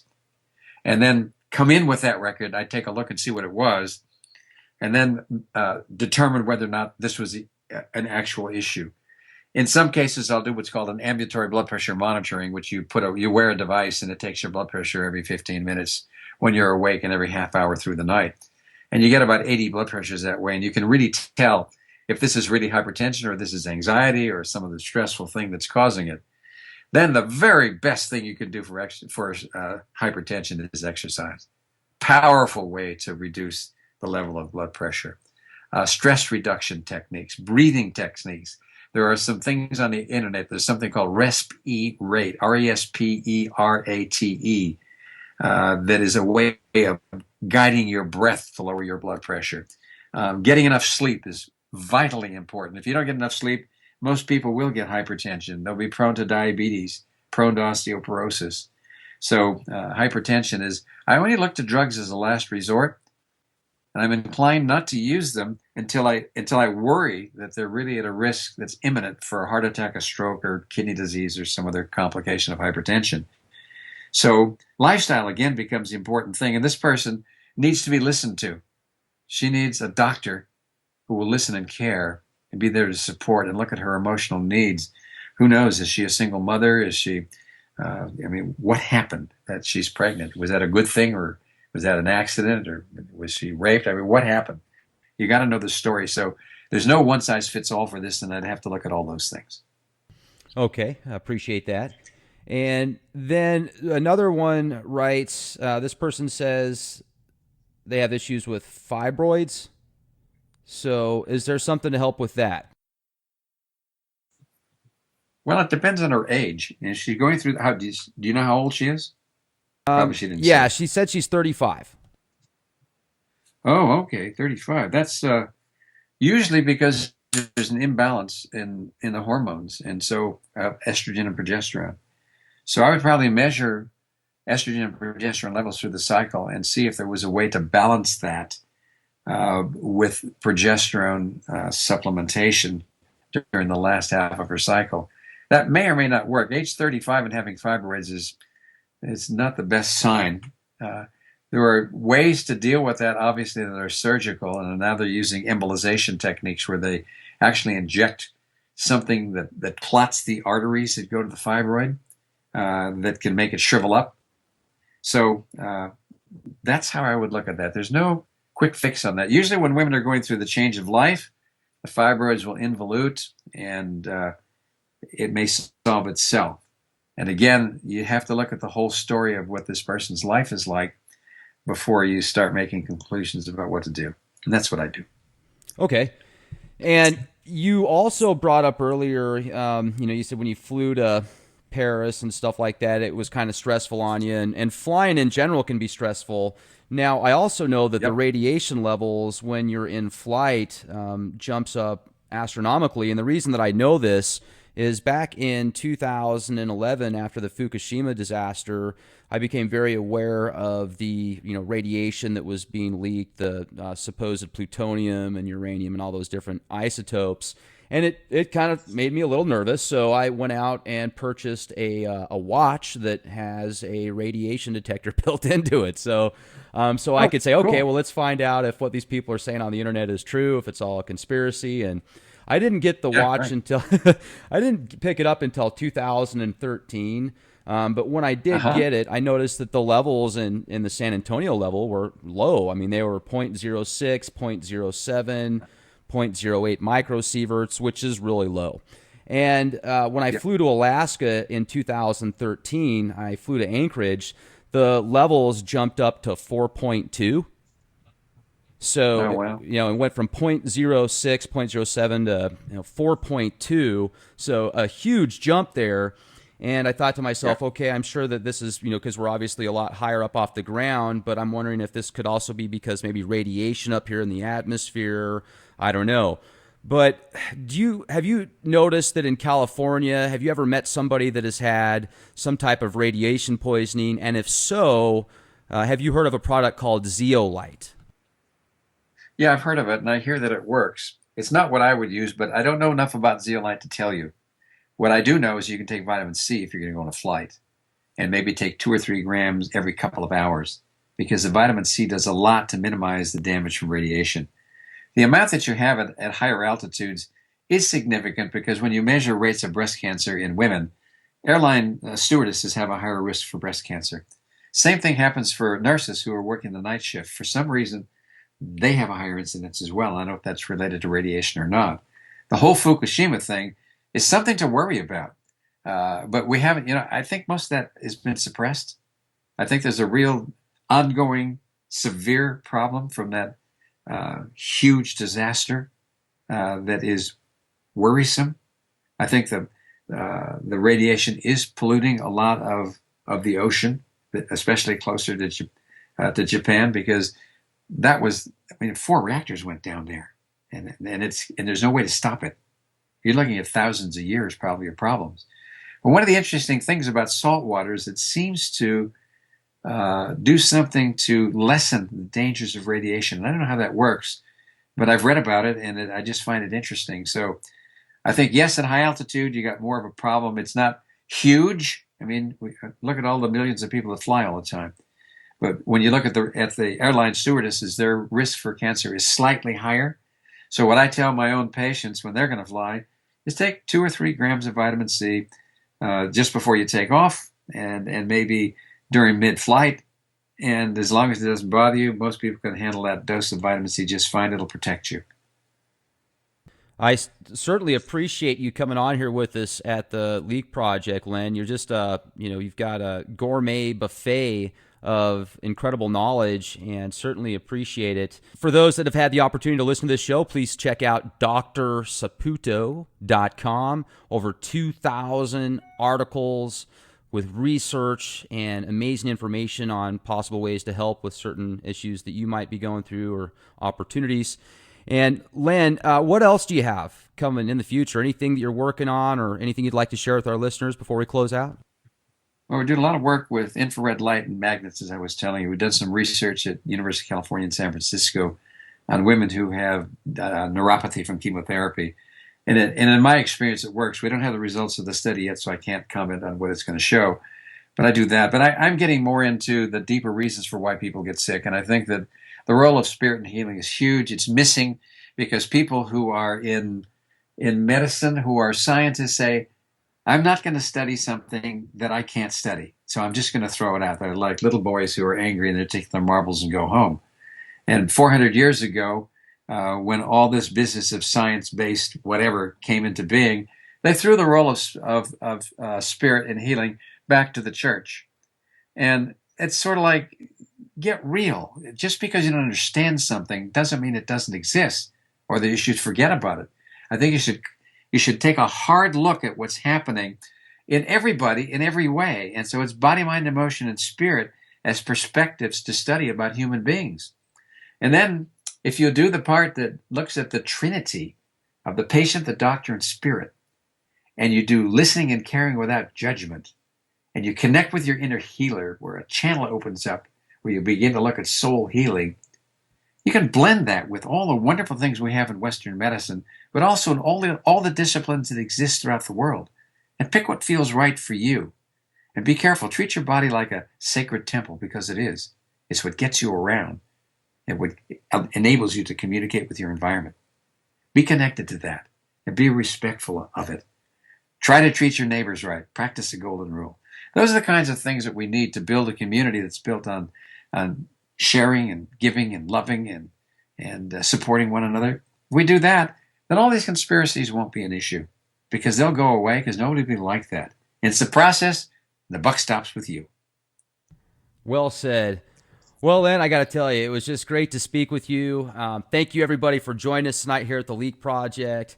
Certainly appreciate the work that you do to help people out, Len. Just absolutely a pleasure to speak with you. So have a fantastic night, and I hope we have the opportunity to speak with you again sometime. That'd be great. Thanks, Rex. Thank you.